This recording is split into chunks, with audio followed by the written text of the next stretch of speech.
জাতীয় সঙ্গীতে সুস্পষ্ট কয়েকটি শিরক রয়েছে। খুব গুরুত্বপূর্ণ একটি বিষয় এবং সেন্সিটিভ বিষয়, একটু মনোযোগ সহকারে শুনেন। আলেম ওলামারা যে এটাকে শিরক বলে, কি কারণে বলে, কয়েকটা কারণ আমি আপনাদের দেখাচ্ছি। পাশাপাশি একটা জিনিস মনে রাখবেন, বাংলাদেশের যে জাতীয় সঙ্গীত, এই জাতীয় সঙ্গীতে বাংলাদেশের নামই উল্লেখ নাই, বাংলাদেশ নামটাও উল্লেখ হয় না। এবং কি রবীন্দ্রনাথ ঠাকুর এই জাতীয় সঙ্গীতটা কোন ইতিহাসের প্রেক্ষাপটে লিখেছিলেন এটাও আমরা অনেকে জানি না। যখন বঙ্গভঙ্গ হয়, অর্থাৎ আমাদের বাংলাদেশের এই অঞ্চলগুলো, যে অঞ্চলগুলো ছিল, এগুলা কিন্তু অনেক ক্ষেত্রে বৈষম্যের শিকার ছিল। বড় বড় কলকারখানা, বিভিন্ন ফ্যাক্টরিগুলা সব হতো ওইদিকে, আমাদের এদিকে এই জিনিসগুলো আসতো না। যার কারণে এই বঙ্গভঙ্গ যখন হয়েছিল, আমাদের এখানেও পরিকল্পনা ছিল যে আমাদের এখানে ফ্যাক্টরি হবে, নিজস্ব কারখানাগুলো হবে।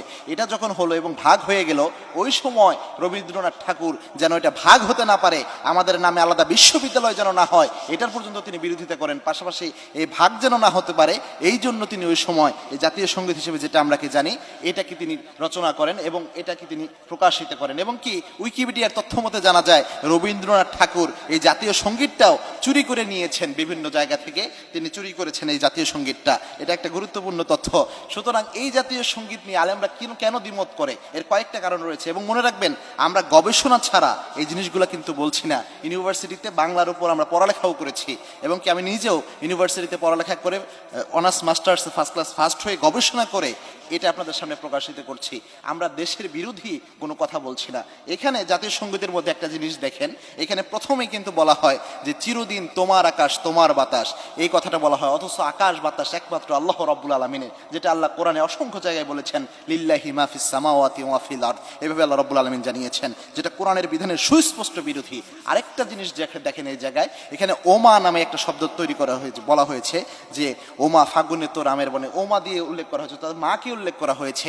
হিন্দুদের একটা কালচার হলো, তারা বিভিন্ন জিনিসকে দেবতা বানায় এবং দেবতাকে তারা মা হিসেবে আখ্যায়িত করে। দেখবেন গরুকেও তারা মা বলে, এই কাজটা কিন্তু তারা করে। তো যে জিনিসকে তারা পূজার মতো করে করে, ভক্তির মতো করে করে, এটা তাদের একটা সংস্কৃতি বা শব্দ, যে তারা মা হিসেবে সম্বোধন করে। এখানে যে মা হিসেবে সম্বোধন করছে, এটার মাধ্যমে একটা হিন্দুয়ানি কালচার কিন্তু এখানে ঢুকে গিয়েছে।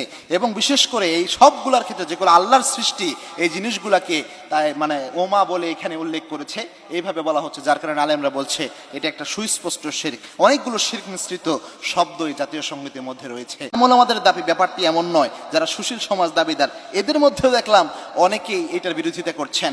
অনেক গায়ক, অনেক শিল্পীরা পর্যন্ত, অনেক ইউনিভার্সিটির টিচাররা পর্যন্ত এটার বিরোধিতা করছেন। অর্থাৎ শিক্ষিত মহলের মোটামুটি সবাই এই জিনিসটার বিরোধিতা করছেন, যে আমাদের দেশ বাংলাদেশকে, বাংলাদেশের শব্দ উল্লেখ থাকবে, বাংলাদেশের স্বকীয় যে বৈশিষ্ট্য, আলাদা একটা দেশ, এটা উল্লেখ হবে, এরকম চিন্তা ভাবনা নিয়ে একটা সঙ্গীত হবে আমাদের জাতীয় সঙ্গীত। এটা হতে পারে না। এবং রবীন্দ্রনাথ ঠাকুর এটা এই জন্যই করেছিলেন, তিনি চাইতেন না যে আমাদের একটা আলাদা দেশ হোক, অর্থাৎ বাংলাদেশ একটা আলাদা ভূখণ্ড হোক, একটা আলাদা রাষ্ট্র হোক। আমাদের যে আলাদা একটা রাষ্ট্র রয়েছে, একটা যে আলাদা সার্বভৌমত্ব রয়েছে, এটাকে স্বীকৃতি দেওয়ার জন্য কিন্তু এই যে জাতীয় সঙ্গীত, এটা না। সুতরাং এই বিষয়টা আমাদের একটু মাথায় রাখা উচিত, যেটাকে আমরা জাতীয় সঙ্গীত হিসেবে পড়ছি, অথচ এটা আমাদের দেশের স্বার্থের বিরুদ্ধে। এবং রবীন্দ্রনাথ ঠাকুর সারা জীবনই বাংলাদেশের স্বার্থের বিরুদ্ধে ছিলেন। যখন ঢাকা বিশ্ববিদ্যালয় করার প্ল্যান করা হয়, সবচেয়ে বেশি বিরোধিতা করেছেন এই লোকটি।